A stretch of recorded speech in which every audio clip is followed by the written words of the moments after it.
Example 1. Determine whether A is diagonalizable, and if so, find an invertible matrix P and a diagonal matrix D such that P inverse A times P is equal to D.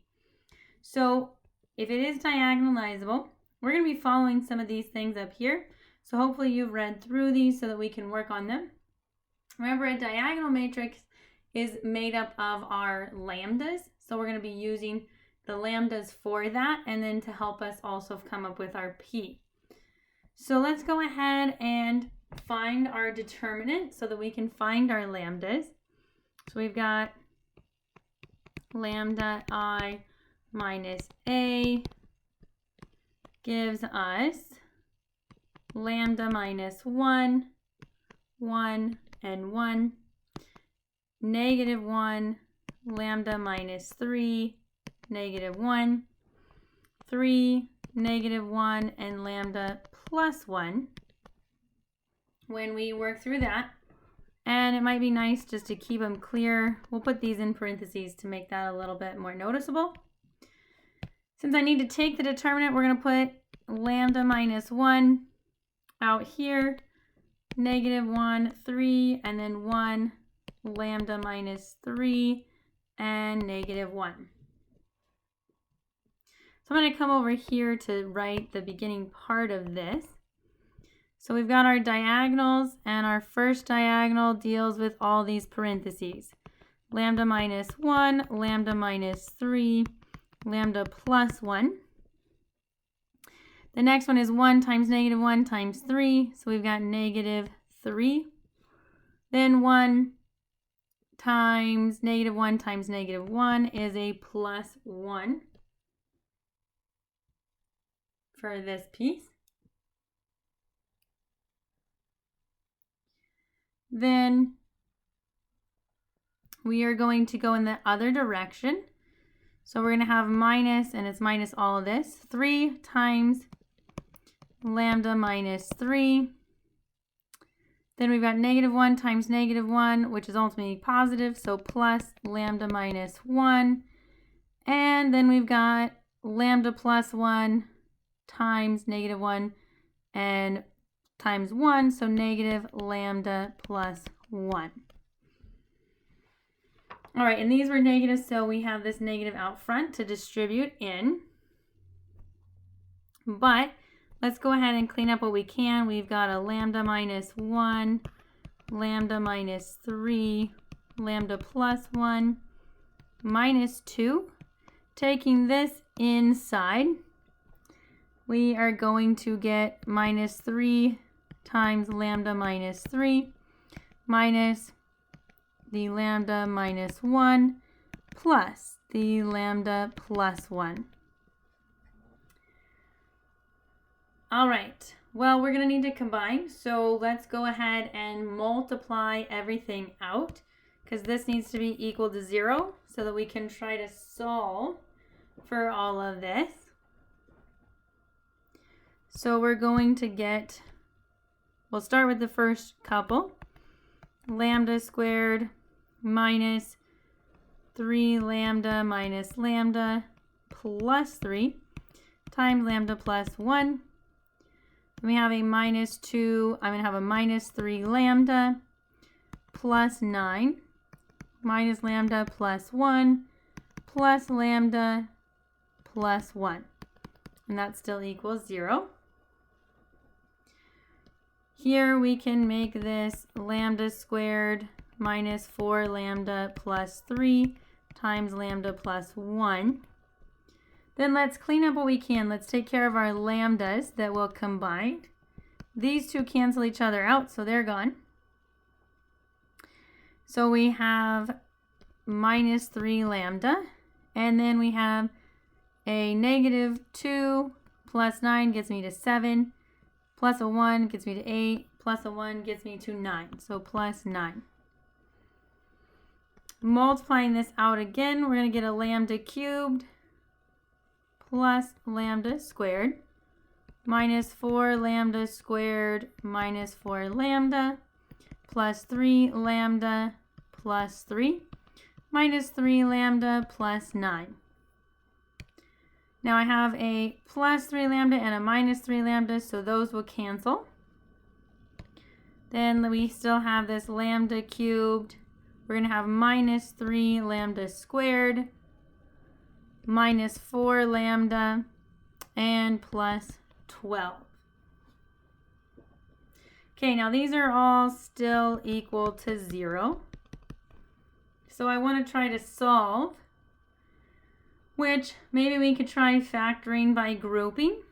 So I'm going to say lambda cubed minus 3 lambda squared and plus negative 4 lambda plus 12 is equal to 0. I can pull a lambda squared out and I get a lambda minus 3 left.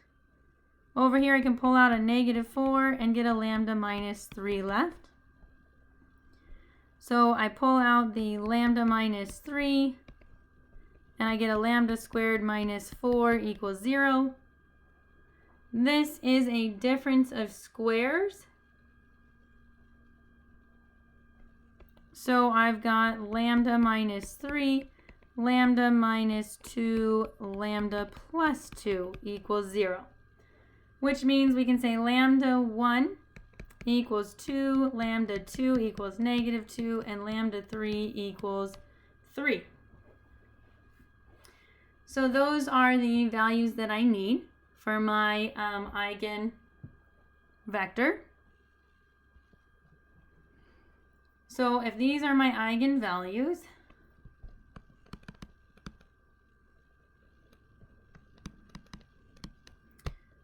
they're also what are going to make our diagonal matrix. So those will create that diagonal matrix. Let's start with lambda 1 equals 2. Then we are going to get, if we come back to here to plug it in, let me get rid of that line. We have 2 minus 1, 2 minus 3, and 2 plus 3 in there. So we're going to get a 1, 1, and 1, negative 1, negative 1, negative 1, 3, negative 1, and 3. All right, so that's if we solve by putting lambda 2 into this determinant matrix. Now I want to solve this, so RREF in your calculator gets us a 1, 0, 1, 0, 1, 0, and a row of zeros. So what that tells me is that x2 is equal to 0, x3 I'm going to say is t, and x1 plus x2 equals 0, which means that x1 equals negative x2, which is negative t.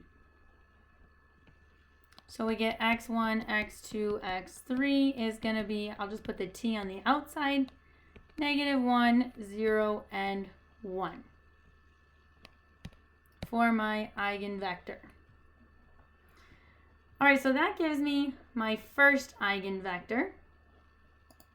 Now I need to go ahead and find my other ones that go along with the other two eigenvalues. Then we need to work with lambda 2, which was negative 2. So we're going to go back and plug it into this lambda I minus a. If we do that, we get the matrix negative 3, 1, 1, negative 1, negative 5, negative 1, 3, negative 1, and a negative 1. Then let's reduce it with our row echelon form calculation. And that's going to get me to 1, 0, and a negative 1/4, 0, 1, positive 1/4, and a row of zeros. So from up here, we get x1 plus, or actually minus 1/4 x3 equals 0, x2 plus 1/4 x3 equals 0, and x3 is going to equal r. So that means that x1 is going to equal positive 1/4 r, x2 is going to equal negative 1/4 r. when we move that x3 to the other side. And then replace it with r. So we get x1, x2, x3 equals r times, we can say 1/4, -1/4, and 1. Or a lot of times you might see it without the fractions because people don't really like fractions. So if you multiply by 4, it's the same thing to say 1, -1, and a 4 here instead. You still have to have that r in front, but you can change it so that you don't have to have the fractions. But either way works. You can have fractions or not. It's kind of nice to work without fractions though. All right, we have one last lambda, lambda 3, which equals 3. That gives us the matrix 2, 1, 1, -1, 0, -1, 3, -1, 4. If we reduce this matrix, we get 1, 0, 1, 0, 1, -1, and 0, 0, 0. So x1 plus x3 equals 0. x2 minus x3 equals 0. And x3 is going to equal s, which means x1 is going to equal -s. x2 is going to equal just s. So we will get x1, x2, x3 to be s times -1, 1, and 1. All right. Then the last thing we need is they said, okay, you need to find that matrix P, and we need to find the matrix D that makes this true. Well, depending on how you're going to set up D, these things go together. I'm just going to take them in the order we worked with them. Lambda 1 gave me the vector -1, 0, and 1. So I'm going to put that here. Lambda 2 gave me 1, -1, and 4. And I'm going to use the version without fractions. And lambda 3 gave me the eigenvector -1, 1, and 1. Then I'm going to come to the diagonals, and I'm going to put the lambdas in the same order on the diagonal. 2 is the one that gave me the first vector over there. -2 gave me the second vector, and 3 gave me the third vector. So this vector corresponds to this.